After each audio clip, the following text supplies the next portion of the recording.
Ashley, what is our second main topic today? All right, next up is from David Xanatos. You spoke about The Rock and Black Adam yesterday. Do you think that DC WB is waiting to see the success of both Shazam and Joker movies to see if there is an audience for this movie? Shazam to lay the ground for the world, and Joker to see if a villain-centric movie will work. I think the answer to that is yes and no. On the Black Adam side, I don't see any other answer other than yes. I think they really did want to sit down and wait and see how would Shazam do?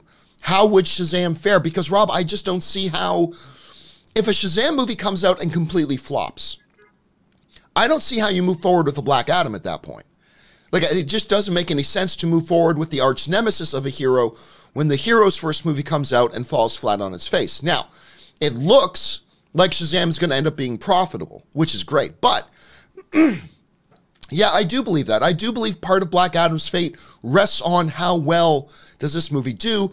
Otherwise, they could have already announced a production date and all that kind of stuff. That's something DC would have done before. Under Walter Hamada, they seem to have a little bit more common sense these days. They're taking their time. They're doing it more strategically. That's great. As far as the Joker thing goes, I honestly don't think there's any connection whatsoever between this and Joker. Yes, technically speaking, both are comic book villains, but therein the similarities end. The Joker movie is a truly Elseworld, standalone kind of movie that's being approached very, very differently. Black Adam is not. And even if you look at the tone of Shazam, that's not the type of tone that you're going to get in something like a Joker. So while I do believe, yes, the fate of Black Adam is somewhat connected to Shazam, maybe significantly connected to Shazam, I really don't see the overwhelming success of Joker telling DC, well, that means Black Adam will work. Nor do I think an overwhelming failure of Joker will mean, well, then that means Black Adam can't work. So yes to Shazam, no to Joker. That's how I see it. Rob, how do you see it? I think you're pretty spot on there. You know, they announced yesterday that they've hired the screenwriter of Shazam to come back and write the sequel.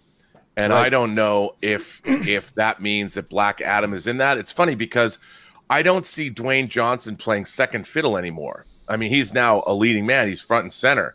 Maybe, but he's also a great businessman, and he knows exactly where his bread is buttered and how to play the game. I mean, I think he's a tremendous star because, one, he loves Hollywood. He loves being in quality projects.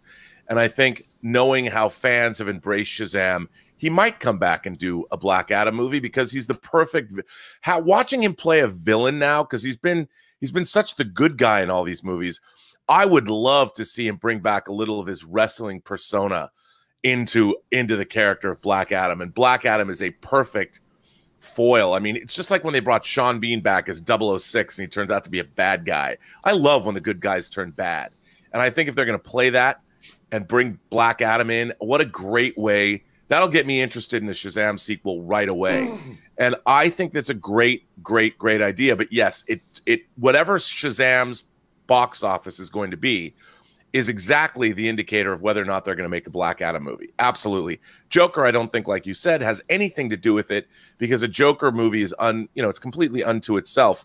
And what's funny is we're starting to think of superhero movies as this amalgamation of the same thing, when really movies like Logan and Deadpool are proving that superhero films can exist in their own continuum. They're not reliant upon all of the other superhero movies. Just like Westerns can be different. You can have a comedy like Blazing Saddles, but that doesn't mean if the Wild Bunch doesn't do good, they're not going to make a Blazing Saddles. And as comic books diversify, as comic book movies diversify, they're not going to be just lumped into one type of thing. Superhero movies are going to start to be considered, well, okay, they might be superhero characters, but they can tell all kinds of wildly divergent stories. And I think that's really, really important. So I don't think because we're seeing a villain movie with a Joker just happens to be based on a comic book character, we're going to see a human interest story about how the world, as we've talked about, beats a man down to his breaking point. Yeah. And it's going to stand as a metaphor for any one of us.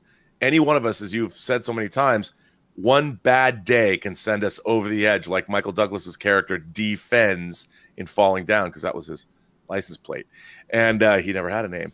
But that's what we're going to start seeing with these movies. So I don't think we have to equate Joker really has anything to do with Shazam or Black Adam. you know, it's unto itself. I mean, Joker's more along the lines of, as we've said, taxi driver than anything else. Yeah. So.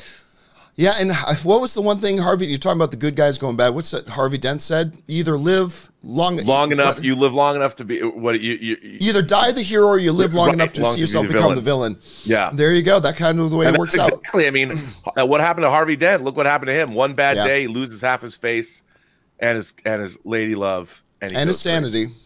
And his